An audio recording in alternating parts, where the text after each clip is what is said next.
श्रीमद् भागवत महापुराण प्रथम खंड।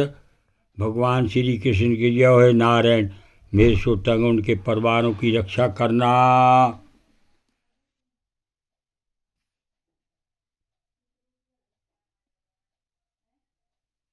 वक्रतुंड महाकाया सूर्य कोटि संप्रभा निर्विघ्न कुरुदेव सर्वकार्येषु सर्वदा।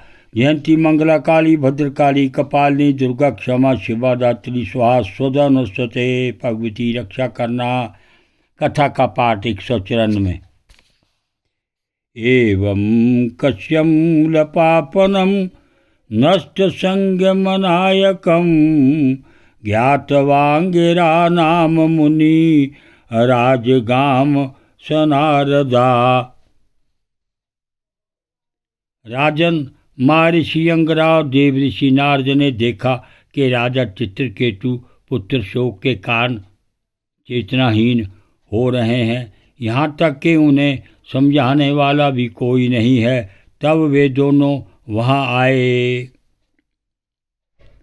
इति श्रीमद्भागवते महापुराणे परमहंसं सतायं षष्ठस्कन्धे चित्रकेतु विलापो नाम चतुर्दशोऽध्याय। अथ पंचमदशोऽध्याय। चित्रकेतु को अंगिरा और नारद जी का उपदेश। श्री शुकोवाच। चतर मृतकोपान्ते पतितं मृतकोपमं शोकाभिभूतं राजनं बोधयन्तो सद्यक्तिभिः। कोऽयं स्यात् तव राजेन्द्र भवान् यम न शोचति तवं चास्कृत कथमातिष्ठो पुरेदानीमत्परम्। यथा परयान्ति सयान्ति सरोतो वगेन बालुका संयुज्यन्ते विभजन्ते तथा कालेन देहिना। यथा धनासु वैधाना भवन्ति न भवन्ति च एवमुतेषु भूतानि चोदितानि समायया। वयं च तवं च एचेमातुल्य कालस्य चराचरा जन्म मृत्योर्यथा पश्चात् प्रण्ड नेवधूनापि वो। भूतेर्भूतानि भूतेशा सृजतवती हन्तयज आत्मसृष्टेरसवत् नेत्रनन्पे कशोऽपि बालवत्।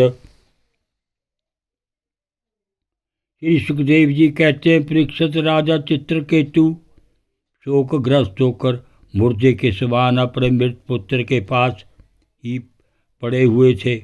अब महर्षि अंगिरा और देवऋषि नारद उन्हें सुंदर सुंदर उक्तियों के समझाने लगे। उन्होंने कहा, राजेंद्र, जिसके लिए तुम इतना शोक कर रहे हो वह बालक इस जन्म और पहले के जन्मों में तुम्हारा कौन था, इसके तुम कौन थे, और अगले जन्मों में भी उसके साथ तुम्हारा क्या संबंध रहेगा।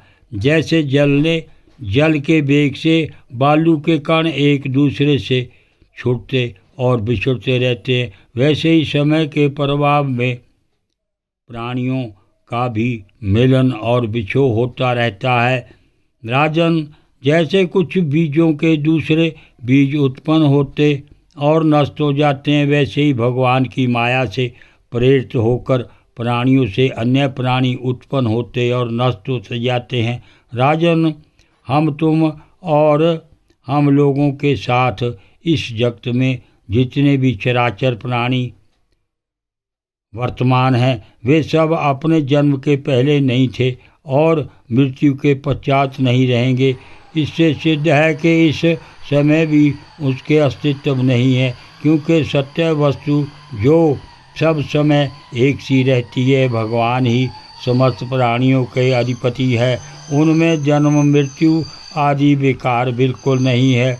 उन्हें ना किसी की इच्छा और ना अपेक्षा वे अपने आप परतंत्र प्राणियों की सृष्टि कर लेते हैं और उनके द्वारा अन्य प्राणियों की रचना, पालन तथा संहार करते हैं। ठीक वैसे ही जैसे बच्चे घर घरौंदे खेल खिलौने बनाकर बिगाड़ते रहते हैं। ओम नमो भगवते वासुदेवाय।